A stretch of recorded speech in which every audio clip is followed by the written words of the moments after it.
Hare Krishna, Krishna Krishna, Hare Hare, Hare Rama, Rama Rama, Hare Hare.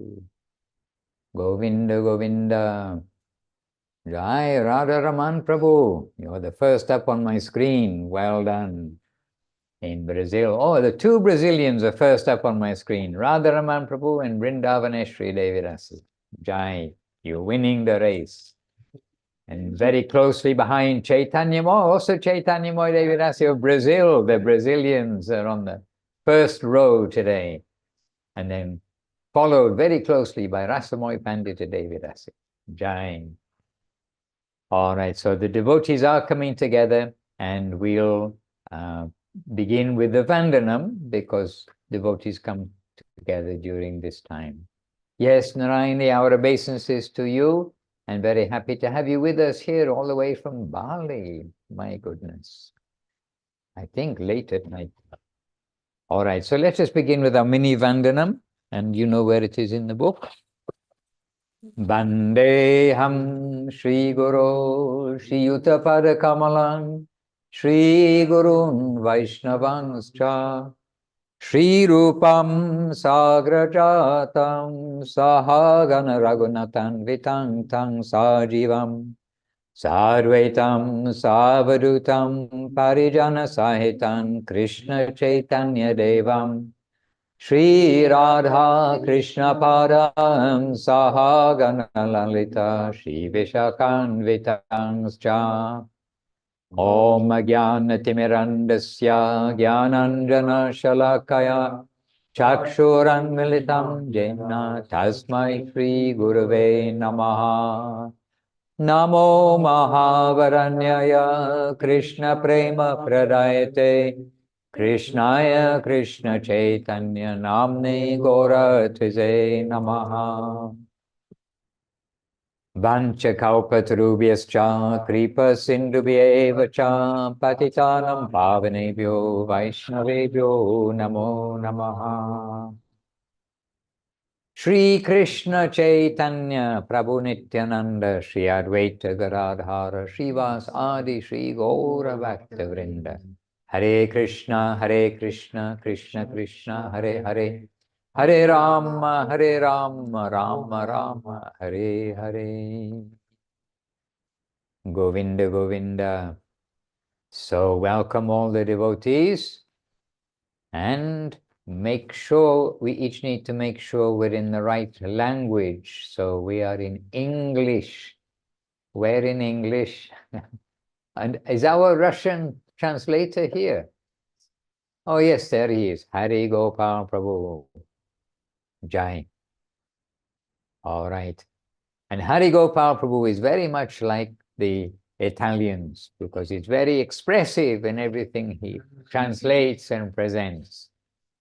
He's trying to have Latvian or Russian compete as the third best language, I think. First Bengali, second Italian, and now there's a competition for the third place. Hare Krishna. All right, so dear devotees, today we've been given the theme for today of pure freedom. No, true freedom. True freedom.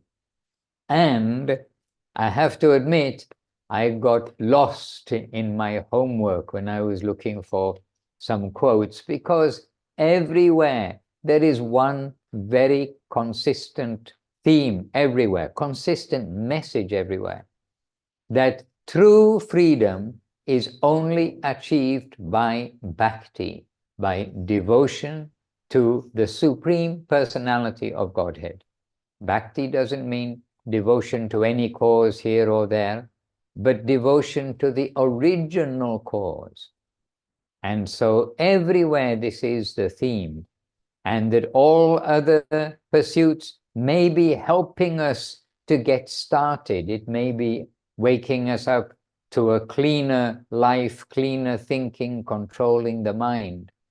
But this age, it is the age of Mahaprabhu, and Mahaprabhu is distributing devotional service widely.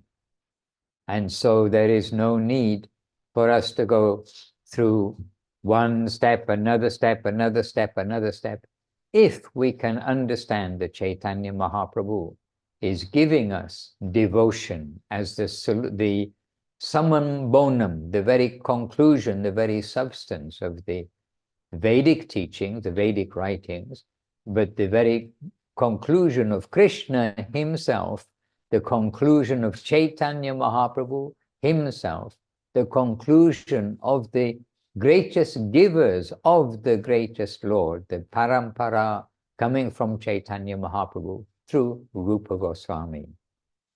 So devotion, devotion, devotion. This is giving us true freedom. And we have many books. We all know there are so many books now in Sri Chaitanya Saraswat Math published of the talks and the message of Srila Guru Maharaj, the talks and message of Srila Gurudev, means Srila Bhakti Rakhak Sridhar Dev Goswami Maharaj, Srila Guru Maharaj, Srila Bhakti Sundar Govinda Dev Goswami Maharaj, Srila Gurudev. And one book that I've found that I started to find, oh, this is exactly what we need for the topic for this evening. And it was one small book, but with wonderful content. And I almost read the whole book this afternoon when I was going through. And what's that book? Home Comfort. Really, it may look small, but there are treasures in that book. And so today we're going to read something from Home Comfort, and the translators do have access to this. And the thing is, it can be a little long or a little short. Let's see how we get on, because is that the whole book? Not sure if I copied the whole book. But anyhow, let's get started. The Srila Guru Maharaj in Home Comfort says the following. So I'll read it. And,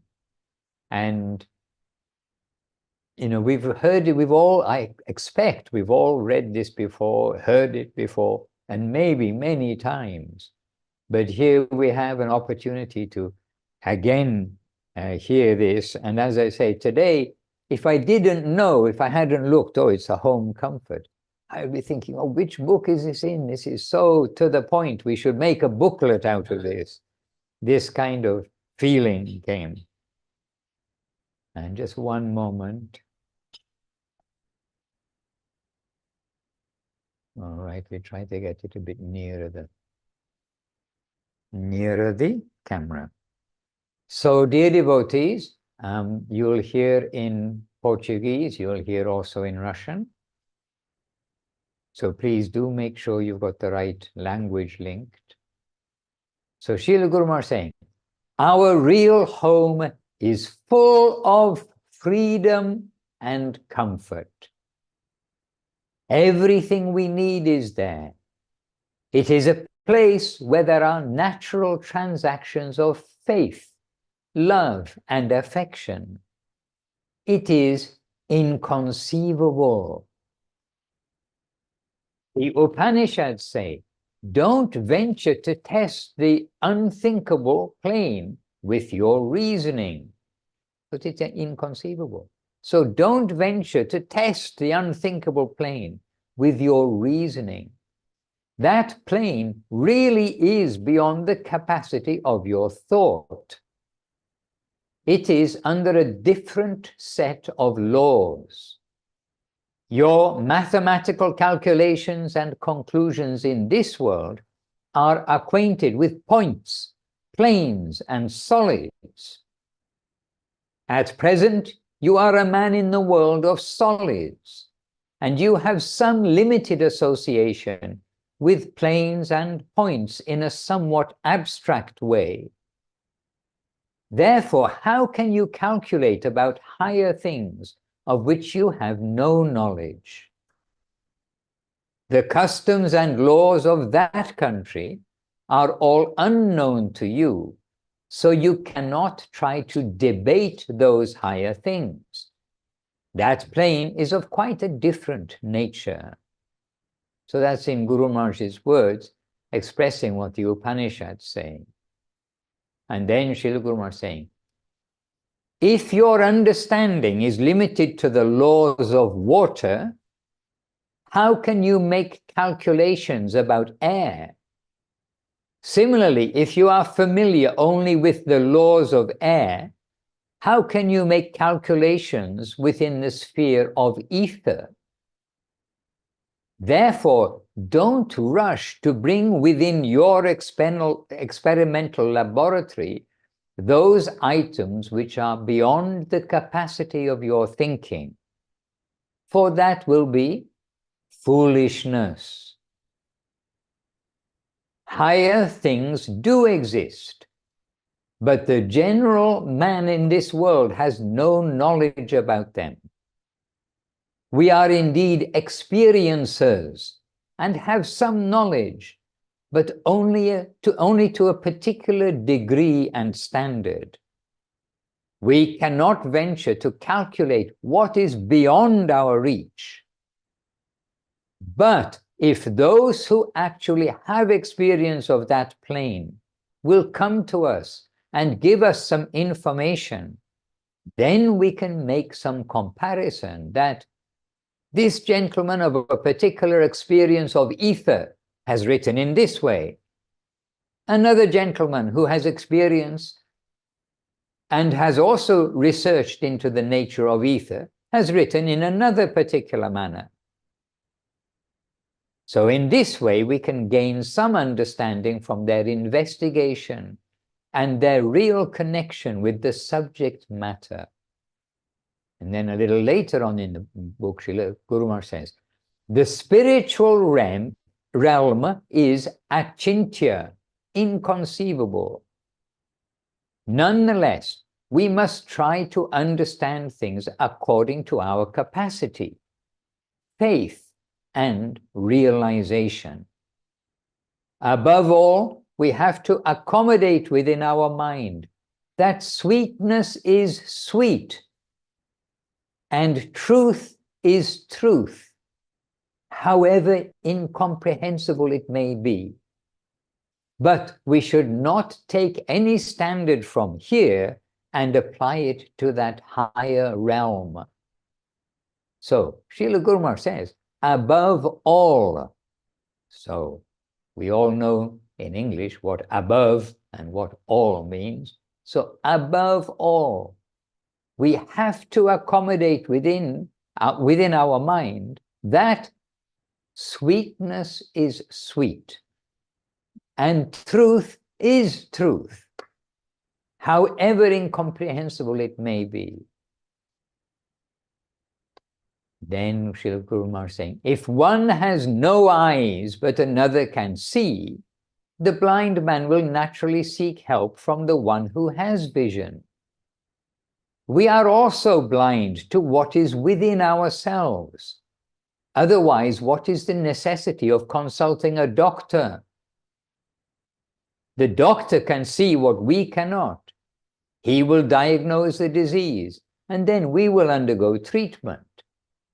Naturally, we will have respect for his diagnosis and will give him something for his assistance. It is not unreasonable. The guru is the specialist doctor, and we will understand his qualification when we come to see that what he says is real and not imaginary. Such vision will depend upon the degree of awakenment of the eye.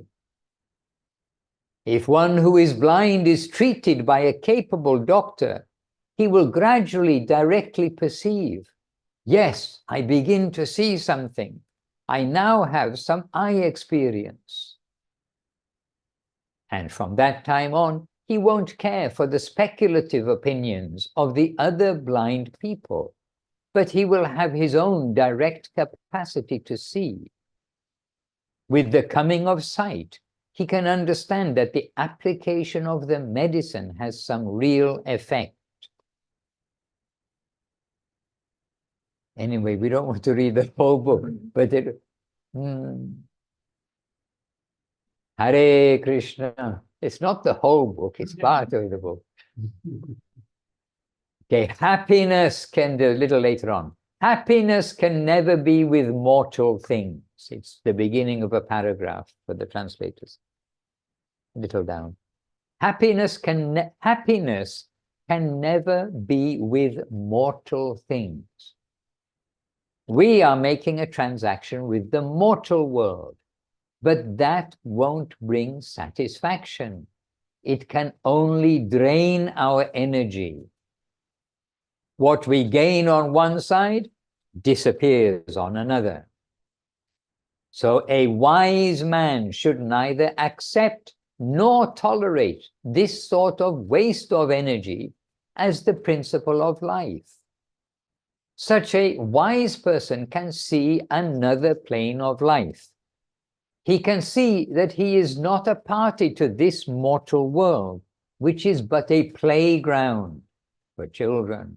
What's a playground for? Children. It's but a playground. Okay, try and be little gods yourself. Okay, try and enjoy yourself. But when you wake up, now the time is try to be a devotee of the Lord and go to our proper home. Anyhow, this world is a playground. Rather, he will feel, I am immortal. I am a member of the eternal world. But I have somehow become entangled in this mortal aspect of existence. So as soon as I can shake off this concoction, this connection, as soon as I can shake off this connection, I shall then stand in the normal position. He will find that he himself, the soul, the feeler, the conceiver, is a member of another soil. But he has become entangled within this mortal, pain-producing world. This is a miserable world. With the strength of his realization, he can make advancement in the progress to the immortal plane. Hare Krishna. Hare Krishna, Hare Krishna. Everything is good. And everything we read every day, we always think it is the best things, don't we? Hare Krishna.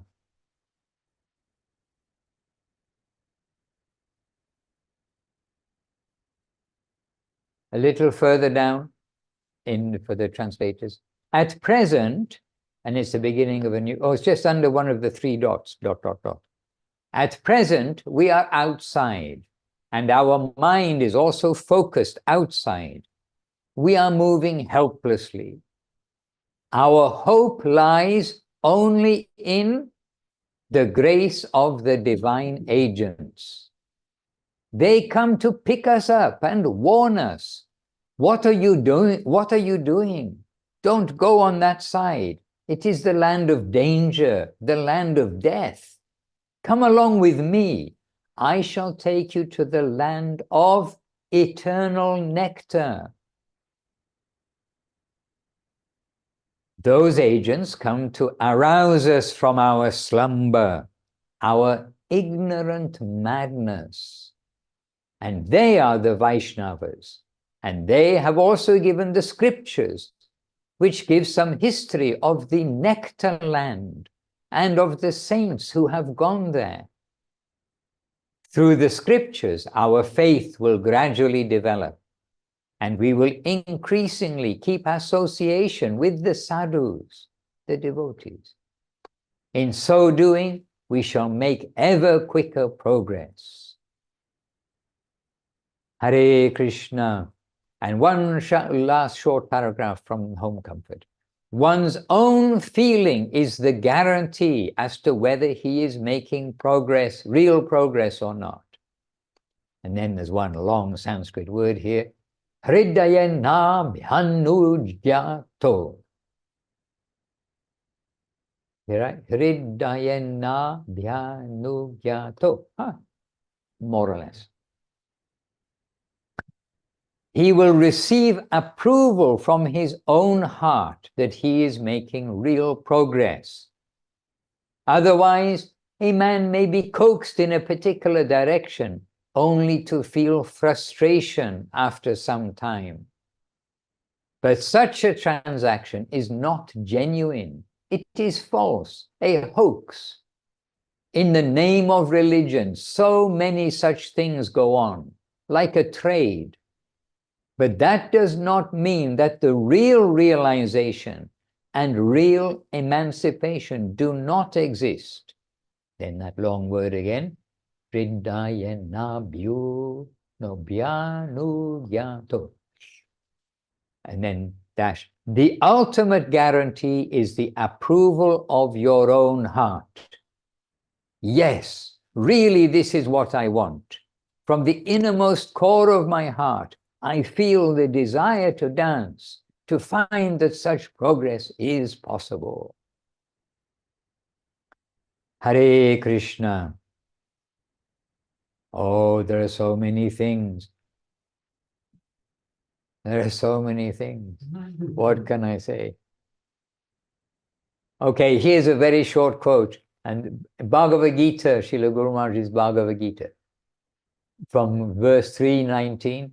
True liberation is the state of pure devotion attained in the maturity of selfless action. There you are.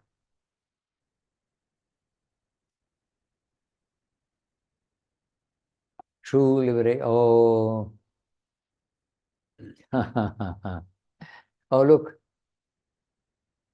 Oh, no, it's not the same quote. Devotees, there are so many things here.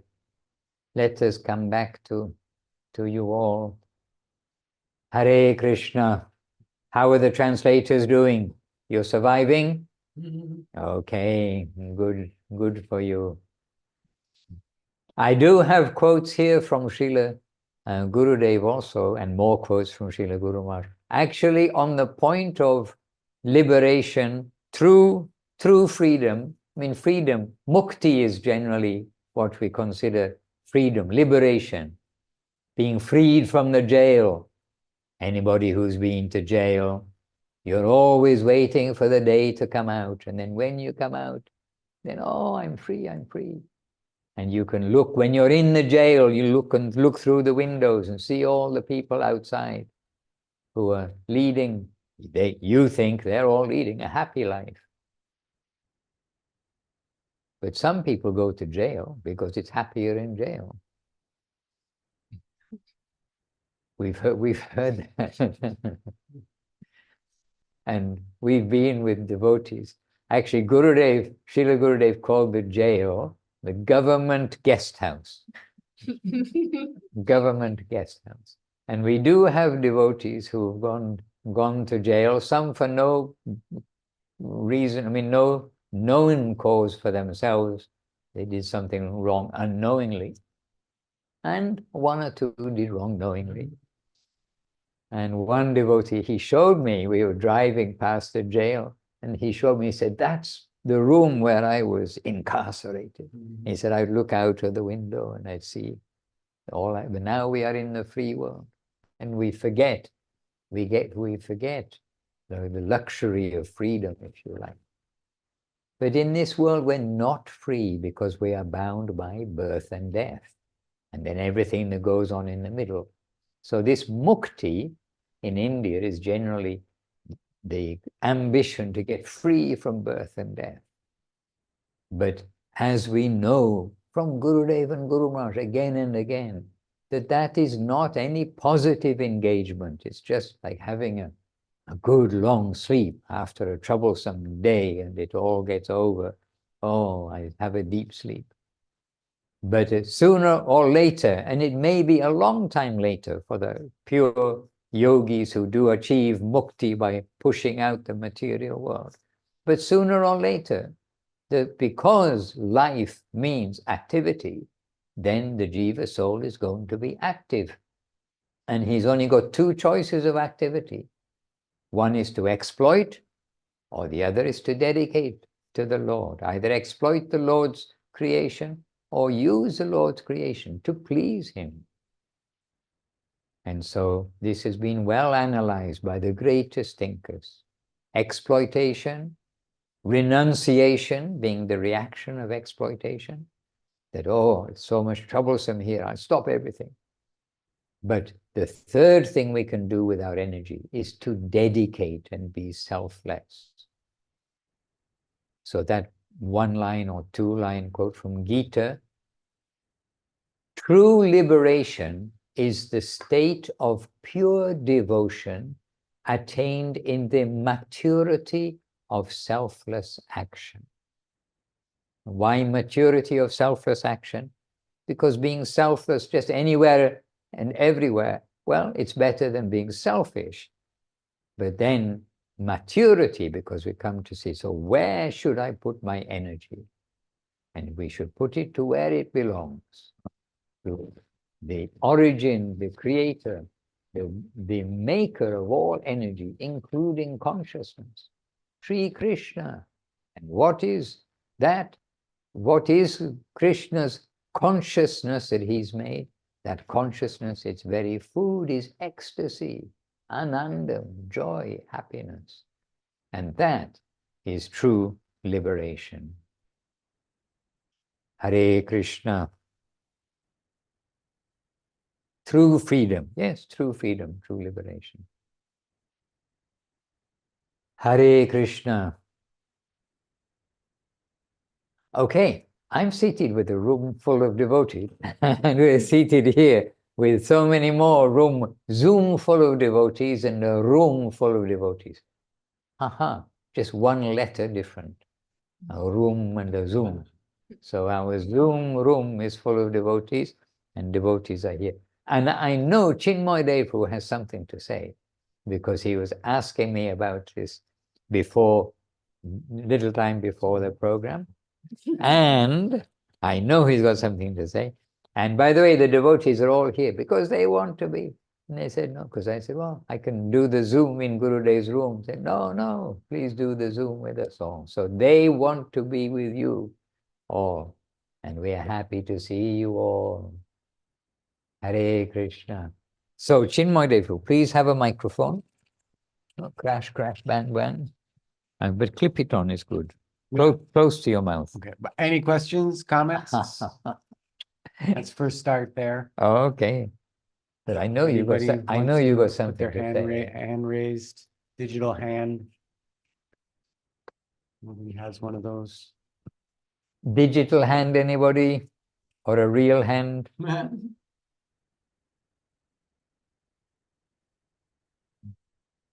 Oh, everyone's so quiet. Yeah. And we have more. Look, we got more devotees here. Oh, where are you? Oh, far away. There's Munindra Mohan, far away. And Savitri Devi Rasi from Switzerland, she's here with us. Chinmoy Devi Prabhu behind me. Madhurananda Prabhu and Shanti Moy Devi Rasi. Any more behind me? No. Actually, we didn't use the widescreen camera today. We should have used that. Okay, Chinmoy Devi Prabhu. Okay. So reveal what you were going to say about true freedom. Well, pranams to everybody. I did only ask him 5 minutes before the Zoom meeting what the subject was. But so, you pricked up your ears. I saw them. No, pricked up, and I thought because I'm watching a video where Gurudev says, America is the country of free mentality. And he always very much appreciated Americans' free mentality and to release all their material objects and come to Krishna consciousness. But what I can say is that freedom is highly valued in our modern society. Anywhere where we see oppression, we say there should be freedom. If there's any oppressed group, we should say, oh, they should have freedom. And even one time, Guru Maharaj was speaking with a friend, and his friend was in the Gandhi movement, the freedom movement of Gandhi, and very strong opponent, and he was proselytizing to Maharaj, to Guru Maharaj, about the benefits and how everybody should be joining this freedom movement, Gandhi's freedom movement in India.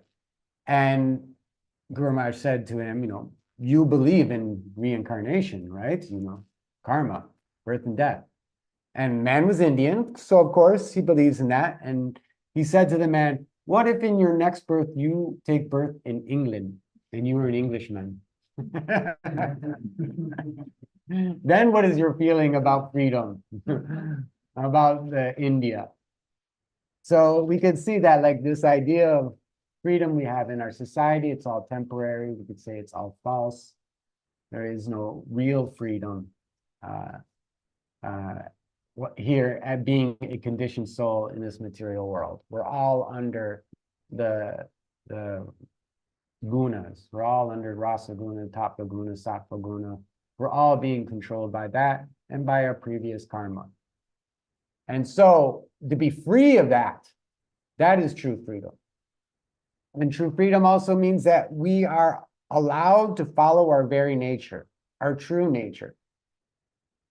Our true nature is explained by Mahaprabhu in Chaitanya Charitamrita, Jiver Swarup Haya Krishna Nitidasa.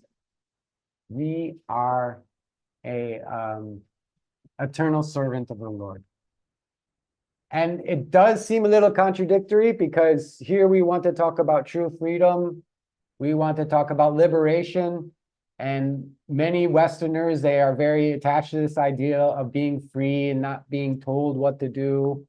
And so they come to Krishna consciousness, and Guru Maharaj tells them, oh, you are to be a slave. The complete opposite of freedom. To be a slave, and not a slave for a little while, but for eternity. An eternal slave of the Lord. That is true freedom. Oddly enough, that is true freedom. Being a slave eternally for the Lord is true freedom. Maybe a difficult concept for some to understand, but we can see that the movement of Krishna consciousness, the truth of this is lands in the hearts of the devotees. When Srila Prabhupada came to Srila A.C. Bhaktivedanta Swami Prabhupada came to the West, to America, he was preaching to the hippies. They were all about freedom, everything, sex, drugs, anti-establishment, anti-government, doing your own thing, finding your own path. And they gave up everything to serve Prabhupada.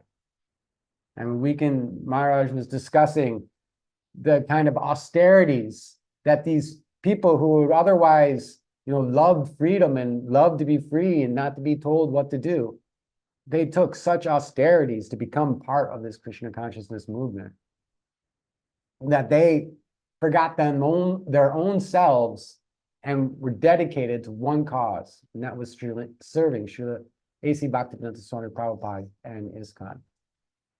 So that is really what true freedom means for the devotee, is that we have the opportunity to express our true nature, which is a servitor of the Lord, in a loving, affectionate way.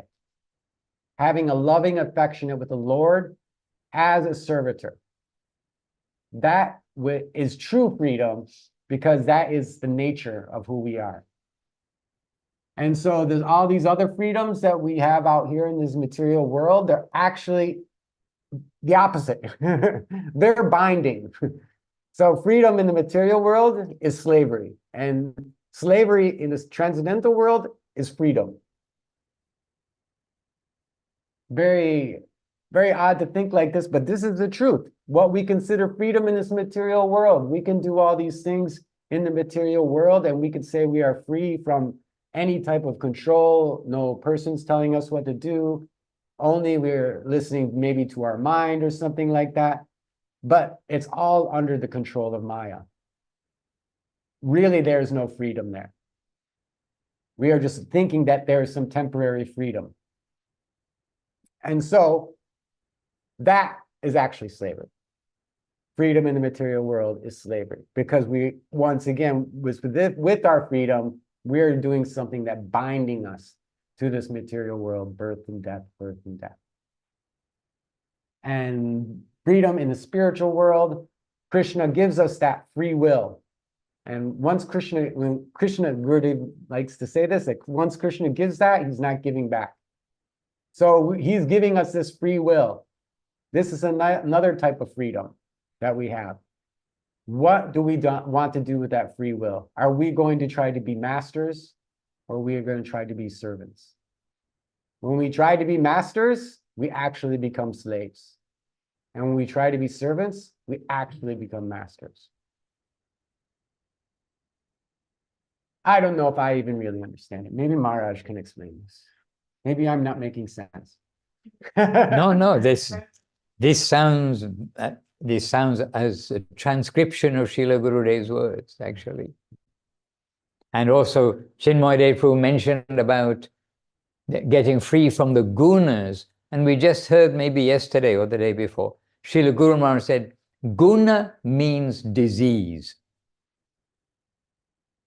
So, okay, we can think tamagun, all the tamasic low things too, okay, say that's disease.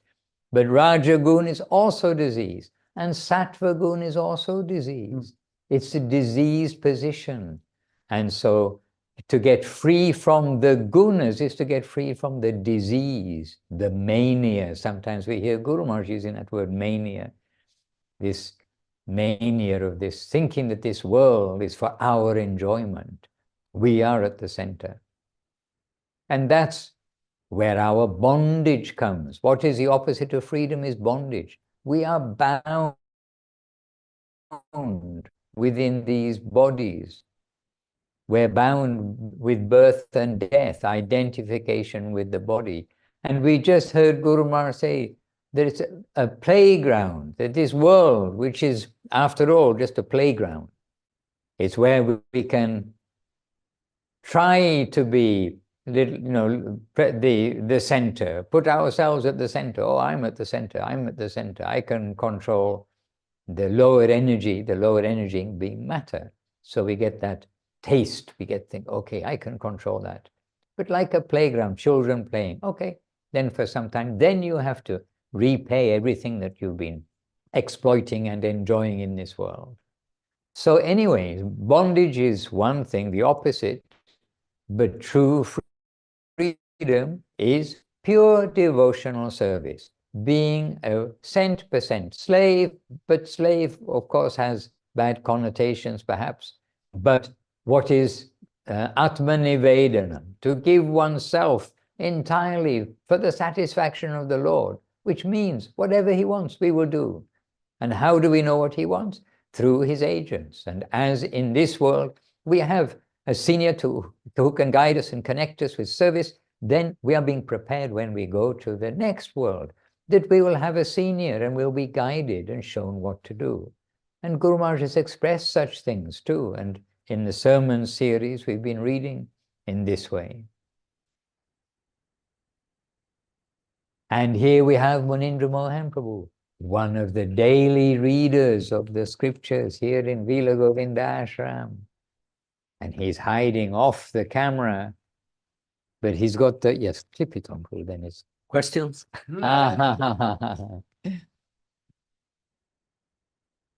Well, okay, Yeah. somebody should ask him a question, otherwise we'll be asking him a question. I have a question for Munindra. Who is speaking? Dandavas. Sarvati. Dandavas Prabhu, I have a question. So About masala subject. So how do we come to this platform of being a total dedicated to the Lord with true freedom? How we can reach that stage? How you can mean? we, yes, how can we reach that stage of true freedom? True freedom. Wow. This is a rhetoric question from you. Yeah. You have fully dedicated soul.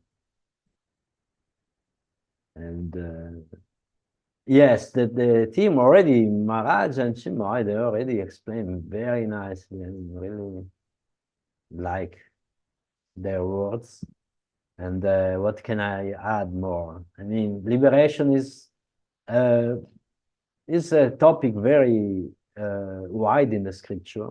There are 5 kinds of liberation, and then no one of those 5 kinds of liberation is actually the goal of the Vaishnava, to be in the same loka of the Lord, saloka, same feature of the Lord, same opulence of the Lord, or merge with the Lord energy, and have the same, the company of the Lord, but not mention the service. The real liberation is about the service. No? So, as you mentioned, Sarasvati Didi, liberation and service are connected, and already Maharaj and Chinmoy already underlined that, because the enemy of freedom is actually desire. People think that fulfilling desire, they can achieve a liberation. The materialistic thinkers are like that. It's like to put ghee in the fire, try to extinguish the fire with ghee. Have you ever tried to assist in the yagya or fire sacrifice? We put ghee in the fire, and the fire become more enthusiastic. And they want more ghee, more ghee. You put more ghee and become more enthusiastic. So the desire is like that. If you try to pacify the mind, fulfilling all the mind's desire, that's the liberation run away from you, and you become slave of desire. And many spiritual traditions, they present some spiritual goal like nirvana, paradise, or liberation in Vaikuntha atmosphere. But where there is no service, there is not actually liberation. Guru Maharaj always explained that transcendental plane means divine service. Otherwise, it's not really transcendental. It can be like very subtle plane of heavenly situation, or neutral plane like nirvana, like Sayuja Mukti. But there's no really freedom there, because desire is still there. This desire is not extinguished. So in Bhagavad Gita also is explained very nicely. Krishna himself explained that unless you reach the Nishkama Karma Yoga, you act without personal self-filled desire. You're a slave of yourself. It's not that someone make you prisoner. You're a slave of yourself. Unless you get rid of this tendency of serve your own desire, unless serve Krishna. So actually, Sarasvati, you pointed out the core of the topic. Without service cannot be liberation. And how to reach that? How to reach is, again, we can stay with the sadhu who got that. We can stay with Govinda Maharaj, Srila Maharaj, and so many other exalting devotees, living devotees like Srila Madhusudan Maharaj, fully dedicated, and we can see they are free. They are not slave of desire. They can have this or not to have this. They can have this comfort or not to have this comfort. It doesn't matter. The main thing is to have Krishna's transcendental service, divine service, somehow. And that's happiness. That's liberation. And the long, difficult word that Maharaj mentioned for home comfort, I like very much this word. I point in my Hridayena Bhyanugyato. Means confirmation of the heart. Guru Maharaj gives this concept many times. So many can say you are free, you are happy, but unless you are not convinced, you don't feel you are liberated and you are happy. You have to work more and abandon all external type of spiritual practice and go deeper. So Saraswati Didi, you are a sample of dedication and always put the center as a priority. And I think probably you're already liberated for sure, but if not already, you'll be free soon, because this is the path of our spiritual master gave us, and you're just a sample about that. So thank you for letting me speak a little bit. Dandavat. Jai. And Neelambari Devirasi, you had a question? Or you had your digital hand up a little time ago? Are you free? Dandavat Pranam Guru Maharaj, Dandavat Pranam all the devotees. Yes, Dandavat. I did have a question, and I was just thinking about the word liberation, because as a Hindu, what we learned from the very beginning, that liberation means mukti. And once you get liberated, you never come back to the mortal plane. But after coming into this path, I realized, like, even Srila Prabhupada, he keeps saying that liberation, all those yogis who push through the material plane, they stay in the liberated state for a finite period of time, and then they come back. But I think this concept is only for the Vaishnavism, because those who follow Buddhism and other spiritual organizations, they have a different concept of liberation. For them, it is the ultimate thing to achieve, not the service to the Lord, because once you're liberated, they believe that you never come back to the mortal plane. And I think most of the yogis who are not on the bhakti yoga line and who are doing tapasya in the Himalayas, they're trying really hard to pass through the material plane and not to come back to the mortal world again. So I'm really a bit confused what actually liberation means. I do understand what Srila Guru Maharaj said and Srila Gurudev said, and what Prabhupada's message is, but I'm a bit unsure, why do we call it then mukti? It should have been called by some other word, or because it is meant only for a finite period of time. Then why are we calling it mukti? That's a good point about the words, but about the concept, then that has been made very clear by Guru Maharaj, by Gurudev, by Srila Krishnadas Kaviraj Goswami in Chaitanya Charitamrita, where he's given several examples of this point of somebody who is considering that they're liberated or that they are striving for liberation, that how when they come to understand about bhakti, that is introduced to them, then they become devotees. They become bhaktas, devoted. Whereas it doesn't happen the other way around. One who is devoted and then he sees, oh, they're sitting and doing basically nothing, trying to do nothing, then that has no attraction for them.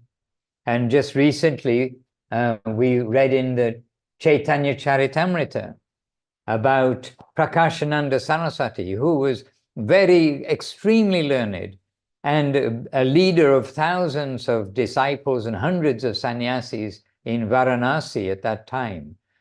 And he when he came to have the association of Mahaprabhu and hear the truth coming from him and these explanations that we're touching on today about only we will get actual true freedom through dedication and not by renouncing everything, then when he heard from Mahaprabhu that purity of presentation, then he became a devotee. Then he understood the personality of Godhead. And so why there are not two words is a very good question. I shall ask who is Krishna? Didn't he give us the original Sanskrit? The Vedas, Krishna says he is the author of the Vedas. So I can't answer that in the sense of there may even be a technical word different for mukti, but there's mukti. Generally say bhukti, mukti, and bhakti. Bhukti means enjoying oneself. Mukti means one's renounced all self-enjoyment because they know that is bringing a reaction, and that reaction means that you take another birth in the material world, and it is not sure where one is going to be born. But sooner or later, that activity, as we pointed out earlier, is going to arise, even for one who manages to push out everything for the time being. But bhakti is the dedication side. So in general, it's been given as three words: bhukti, mukti, and bhakti. And the bhakti side is the devotional side. And Mahaprabhu gave much praise, much emphasis also on Brahma Sanghita, the 5th chapter that he brought back from South India when he was, when he did the tour in South India, visited so many holy places, and he brought back from South India 2 books, and one of them was Brahma Sanghita. And Brahma Sanghita, Mahaprabhu, in Gurudev's expression, Gurudev said, Mahaprabhu said, when he saw this book, he said, oh, this is my conception, and here it is already in black and white. And so he was very enthusiastic to bring this and share it with the devotees. And in there it says, those who try for liberation, leaving aside all their ego, all their everything and everything, not like, if one's proud, you're not really liberated because you've got pride, isn't it? So, they still got some way to go. But one who, genuine yogi, trying for liberation, understanding the material world is a reactionary place, it's not our proper home, then he may try for billions of years. And if he's successful, then we'll come to the outer cover of the radiance coming from the Lord Krishna's lotus feet. Just the outer realm, outer touch of that radiance. But still, in Brahma Sanghita also says, will fall back into generally material existence again, without developing bhakti. And by the way, the other book that Mahaprabhu brought from South India was Bilva Mangal Thakur's book, the Krishna Karnamrita. Correct? Yes. Krishna Karnamrita. And Bilva Mangal Thakur, he has some quite well quoted shlokas that Gurudev and others, they quote the Sanskrit, where Bilva Mangal said, I was famous that I was detached from everything in this world, but I became a devotee. Devotional life drew me from that plane. This was Bilva Mangal Thakur. And then other famous examples of the 4 Kumars, sons of Lord Brahma, and they were completely fixed in self-realization, in spiritual consciousness, no selfish interest at all. They were drawn, in their case, simply by the fragrance of the tulsi leaves that had been offered to the Lord's lotus feet. And what's this extraordinary, supernatural fragrance that is coming? And then there's a list, more and more and more. Sarvabhauma Bhattacharya in Mahaprabhu's Leela. Mahaprabhu he was, Sarvabhauma Bhattacharya was told to be like Brihaspati, very knowledgeable, very brilliant, but without Krishna consciousness. But then Mahaprabhu, he brought him into the plane, showed him about bhakti, devotion, and then he became a great devotee. So many cases like this. So yes, I can't answer about why there are not two words, but it was Bilva Mangal Thakur, I think, in that verse said that I was seated on the throne of the much vaunted, the much honored position of mukti. But when I came in touch with bhakti, that stole my heart. And by the way, Shukadev Goswami, the reciter of Srimad Bhagavatam, another example. So whether we don't have two words, I apologize, but it is true in India, this idea of the mukti, it has very high honor, but Mahaprabhu replaced that with bhakti and said, here is the really high honor. It is honorable to want to be out of the illusory world, to know it is a bad place to live. But the proper solution comes when we come to find our proper engagement for our energy, and that is bhakti. But good point, Neelam Bharadiri, because we also were in anyway, well, we were in the Kumbh Mela so many years ago, and made a documentary film. We interviewed many people, and really, out of so many people, the idea of bhakti was absent. And the idea of mukti, liberation, getting clear from one's sins, detachment from the world, smoking dope, and all of these things, and lots of pretentious, very stupid things go on there. But bhakti, it was very rare that anybody even really gave any notice. And then when they did, what they considered bhakti was very different than what Mahaprabhu has given. And this is the age of Mahaprabhu, the golden avatar. So the general tradition, then it has got some dharma, it's got some good civilized guidance for life, etc., for living. But more than the varnashram, the varna, the ashram, more than the dharma, is to come in touch with the devotees of the Lord who can put that seed into our heart. And actually, I think we read it, it was certainly in the selection for today. How do we get this? How do we get this good fortune to come into the plane of true freedom, true mukti, pure devotion? By coming in touch with the devotees and the devotees' literature, what they have written for us. Those who have seen, those who know about the path, who've taken the path, who know about others who've taken the path. They have spoken so much, they have written so much, they have shared heart to heart so much. Jai, good question. And by the way, Lilavati in Israel, she's written in Russian, and I think I saw a translation.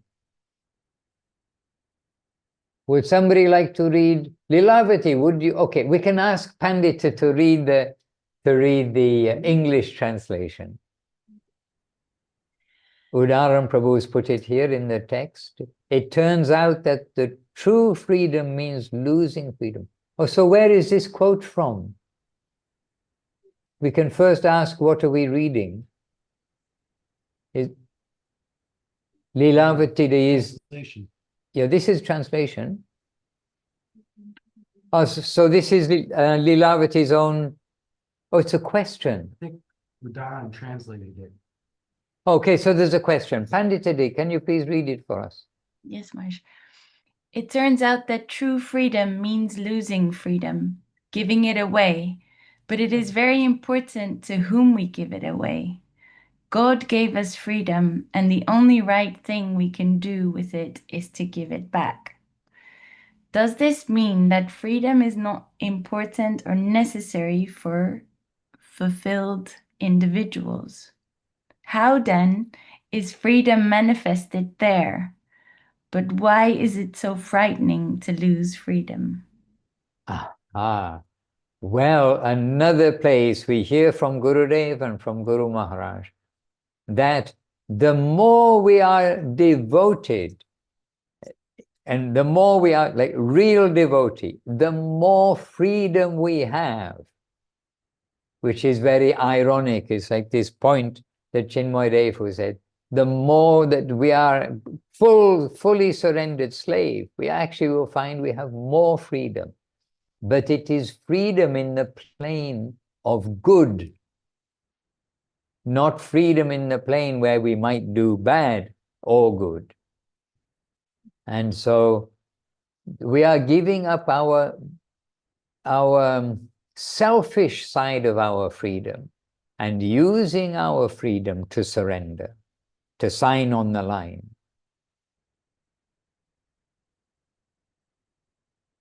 I don't know what would be the analogy. Sometimes Guru Maharaj uses like in an army. You know, army, they have strategies, so many things in an army. The army has soldiers.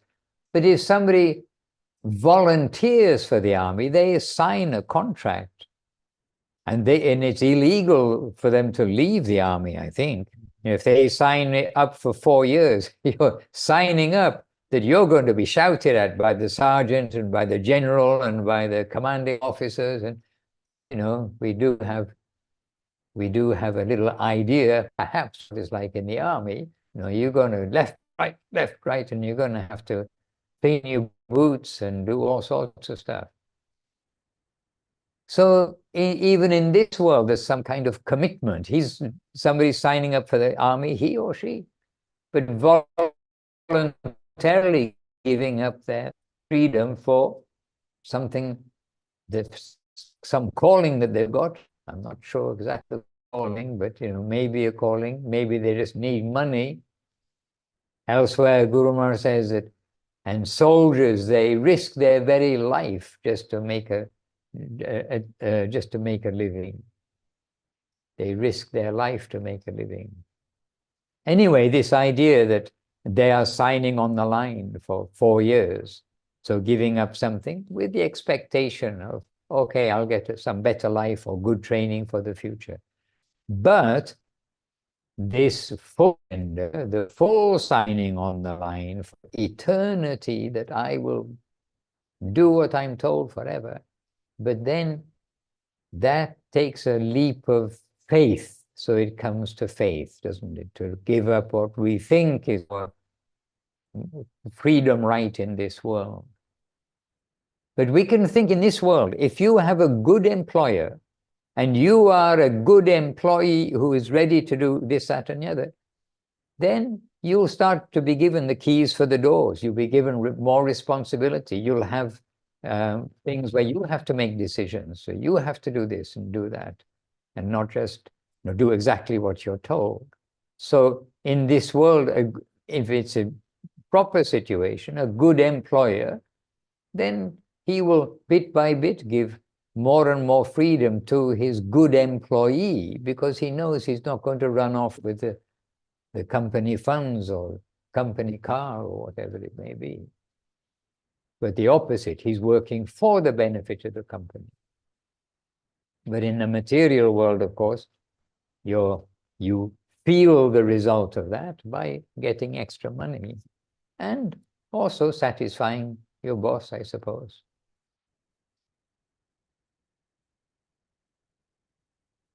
Hare Krishna. And then true freedom means losing freedom. Yes.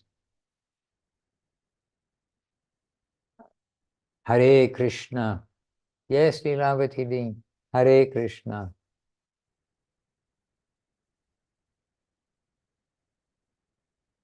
Anybody likes to say something? Anybody would like to say something? Pandita, you're first to put up your hand. One hand, two hands. Actually, Maharaj, earlier today, I was watching a video of Srila Gurudev, and I'm actually really glad to see Chinmoy there as well, besides all the other wonderful devotees. Because I We're actually hiding. just today, I just felt like I wanted to express my gratitude to you for uploading all of these super wonderful videos of Srila Gurudev with captions. And really, like, I feel every time I watch a video of Srila Gurudev, like some guidance is coming, like we're enveloped with his sweetness and grace and like melted by his humility. And so I just feel very grateful for being able and then for being able to like see him again in motion. And actually I was thinking, like, watching like video, I was thinking how magical it is that we get to do that actually. Here, as the British say, yes. And actually, I ended up watching something that was very relevant to this concept. It's very, very beautiful, but I don't know if we have time. Maybe next time. Yes, please say, now you've given us so much. You can't stop now. Well, actually, and by the way, we saw very, very young Mahananda Prabhu there. It was very sweet, like a very sort of intimate Navadip evening. And Gurudev is like, he's very like carefully and humbly talking about how Srila Guru Maharaj is defining who is Kanishta Adhikari, Madhyam Adhikari, and Uttam Adhikari amongst his godbrothers. And it is so, he's almost like a little bit hesitant to share, but he does so anyway because it's important. And he's saying that like he's describing one senior Vaishnava who's Kanishta Adhikari, and he's saying it's because he has so much emphasis on deity worship, let's say, overly. And then Sagar Maharaj is asking, and then he's describing a Madhyam Adhikari, and then Sagar Maharaj is asking Gurudev, like, so, about the quality of the Uttam Adhikari Vaishnava. And Gurudev is saying that it's through Guru Seva that Vaishnava is at an Uttam Adhikari level. And it's so amazing, this concept, this sort of beautifully contradictory concept of true freedom means true following of Guru, complete adherence to the word of Guru. And Gurudev is saying, follow a good Vaishnava. And then he says, but what does follow mean? And he says, listen attentively. Listen attentively to what the Vaishnava is saying. Like he's emphasizing this careful hearing. And it was all just very, very, very beautiful, very nourishing, and always so relevant as always, but magical how much guidance is there in Gurudev's teachings, and just feeling so grateful that we can that this is literally readily available to us on YouTube. It's incredible. Jai. And we, as you know, here we are watching regularly both Srila Gurudev and Srila Guru Maharaj. This morning we're watching, yes, Srila Guru Maharaj we were watching this morning. It's on the Srila Guru Maharaj video channel, the Srila Sridhar Maharaj video channel. And we always try to keep some momentum. And the speciality of the video is that it does help most devotees to understand what Gurudev is saying, because we know when we just play the recording, we're always stopping and starting the recording, and devotees catch something, but not so much. But these videos with the captions on the Srila Govinda Maharaj video series, they're very valuable. So yes, well done. Keep up the good seva. We are all the supporters of that indeed. And that's the point that Pandita makes. It is available to us all. And we must try to utilize this, and not to sit and watch all day, videos of Gurudev and Guru Maharaj. We need to watch for some time, but we need to do our seva, do our duties, be nourished. We can't eat all day. We eat and then do activity. Hare Krishna. And I see Krishna Nandini Devirasi in the London temple. A happy surprise. Govinda, Govinda, Hare Krishna. Shanti Moy saying, oh look, Krishna Nandini, Jai. And, that's Lavanyamoy Devidasi and Saraswati Devidasi's right ear. She's listening with her right ear. Krishna Nandini did just arrive, just 10 minutes ago, something. Oh, okay. A big welcome. Thank you. From all of us here in the Zoom room. Thank you. Beautiful. Here. Okay, well, dear devotees, I just noticed that it's already, here, 20 to 9. The time has gone very quickly by. For us, our translators, they're probably sweating away a little bit there. But you're doing a good job. I mean, not only doing a good job, every service is very valuable.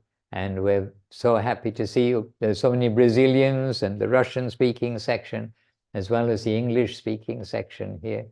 And we are very happy to be in the association of you all. Hare Krishna. Oh, yes. Okay, we're looking through. Now, this week, we don't know who is Honor, but I do know who is Samsam. I was informed. Hare Krishna. All right, so Jai Guru, Srila Gurudev, Om Vishnupad, Srila Bhakti Sundar Govinda Dev Goswami Maharaj Ki Jai. Jai Srila Guru Maharaj, Om Vishnupad, Srila Bhakti Rokho, Sridhar Dev Goswami Maharaj Ki Jai. And Jai Srila Prabhupada, Srila A.C. Bhaktivedanta Swami Prabhupada Ki Jai. And Jai Bhagavan Srila Bhakti Siddhanta Saraswati Thakur Ki Jai. Jai Shri Rupa Nuga Guru Vaga Ki Jai. Jai Shri Namacharya Srila Haridas Thakur Ki Jai. Shri Hari Nam Sankirtan Ki Jai. All the assembled devotees Ki Jai. All the worldwide devotees Ki Jai. The Ananta Koti Vaishnava Vrinda Ki Jai. And Sri Chaitanya Saraswat Acharya Vrinda Ki Jai. Nitai Gaur Premanandi Hari. Vancha Kalpatarubhyascha Kripa Sindhubhya Evacha Patitanam Pavanebhyo Vaishnavebhyo Namo Namaha. So we are going to end with Hari Haraya Nama Krishna over here, and we have Gopinath quietly watching over you and us.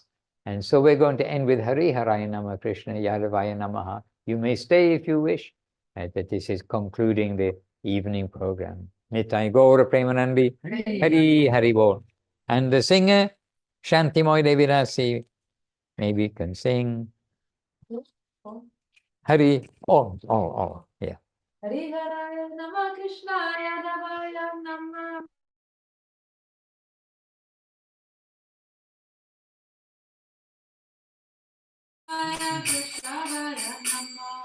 Yadavaya Madhavaya Keshavaya Namaha.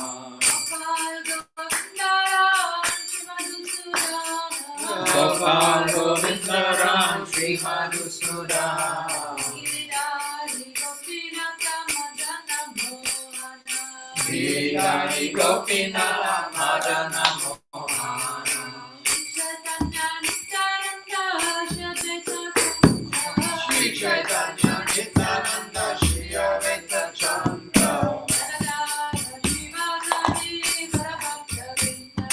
Hara Shiva Sari Gaura Bhakta Vrinda.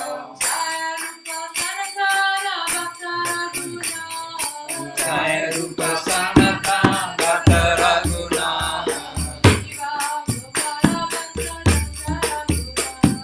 Shri Diva Gopala Bhakta Rasa Raguna.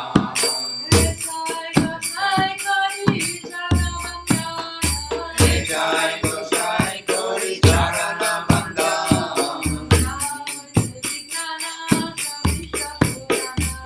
Jai Vignana Shavishta Purana.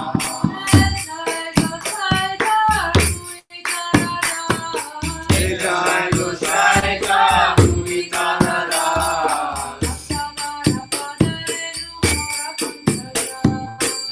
Samara Palarena Mora Panchaga.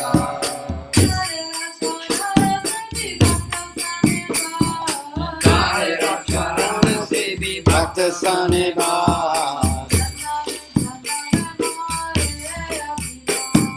Janame Janame Mora He Abhidha.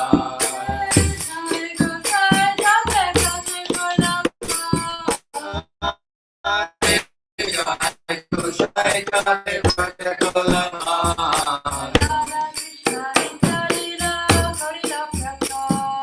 Radha Krishna Nitya Lila Gaurila Praka.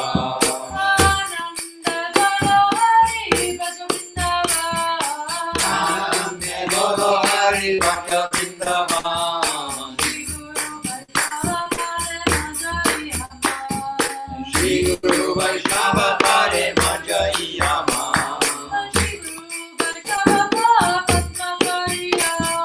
Shri Guru Vaishnava Par Padma Gauriya. Hari Nam Sankirtana Kore Narutamara.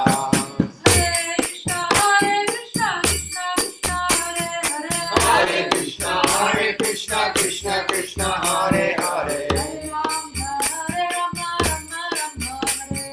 Hare Rama Rama Rama Hare Hare.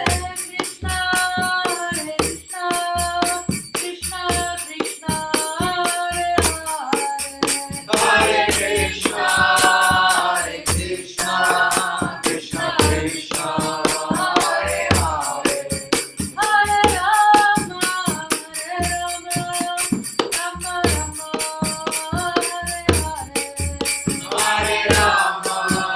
Hare Rama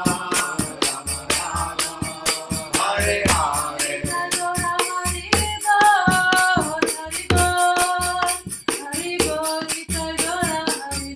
Nitai Gaura Hari Bol, Hari Bol, Hari Bol, Nitai Gaura Hari Bol.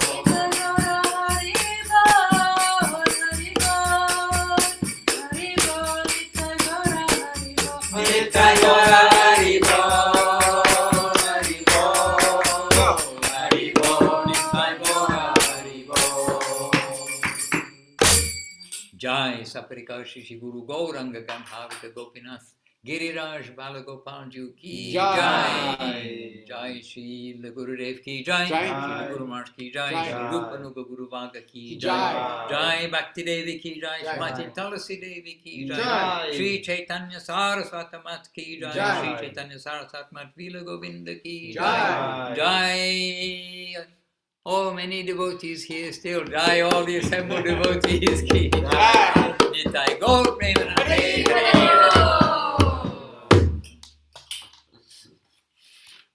Amra Ashti Govinda Govinda Govinda Gopala Gopala